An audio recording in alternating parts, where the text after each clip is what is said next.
Sweet, huh? Yep. Now that's a factory finish.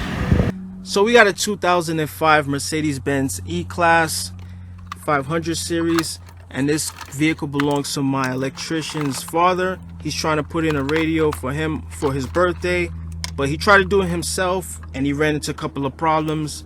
He's not getting any audio coming out through the factory speakers, and he's not getting any radio reception. So he reached out to me to see if I can lend my expertise to get this up and running for his father's birthday. So now we're here. We got a case so that we can mount the radio properly. It wasn't mounted properly, so we ran out and got an aftermarket case. We got that line driver to boost up the signal from 2 volts out through 4 volts to go into that module to feed the fiber optic cable that I'm holding in my hand to the driver's rear quarter panel. That's where the factory amplifier and tuner is set up. So now, just going through the wires. He did the best he could do. He didn't do it right because he did it with an electrician mindset and he used electrician tools, so the connections weren't solid. So I'm just showing you guys the module so you guys can get a feel of the situation, a feel of the whole installation. So pretty much you don't need to connect any of the speakers. All you need to connect is the RCA 2 channels to the line driver, and from the line driver to that module. So this is more of a guide video. It's not a wire-by-wire step tutorial video because, again, my electrician did the installation and he just wants me to get it up and running for his father. He doesn't want anything too crazy. So this video is pretty much a recommendation on how to approach an installation on a Mercedes Benz 550 series. So my recommendation is never bypass the factory amplifier, because the factory amplifier as well as the speakers are tuned to the cabin. You're going to get the best audio sound coming out of the factory speakers. All you need to do is upgrade the radio and use that fiber optic bypass module.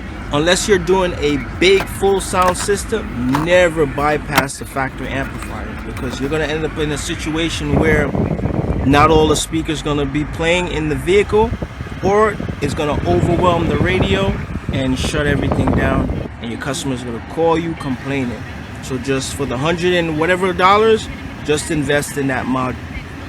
And also let your customers know that there's a strong chance, depending on the radio model and brand, that it's not compatible with the factory antenna reception system.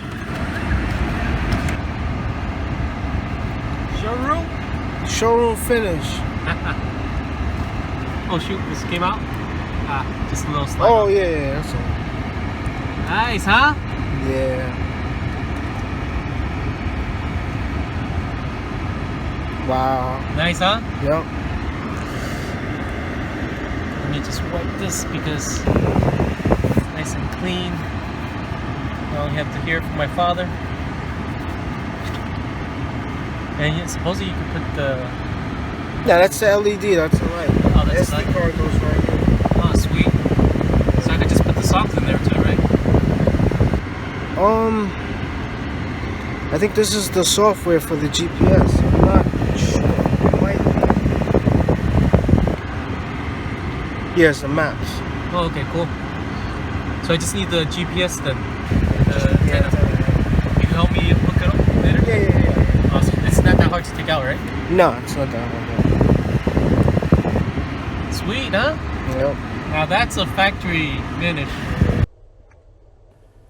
So if you're not getting any AM or FM coming out of your aftermarket radio through the factory antenna wiring, then you may have an incompatibility issue with the radio and the factory antenna amplifier. So there's 2 ways of going about that. You can either get a new antenna mast that you stick on the window and it's self-powered, or you can get an additional amplifier that goes in between the antenna adapter and the radio adapter wire. That may help resolve the issue.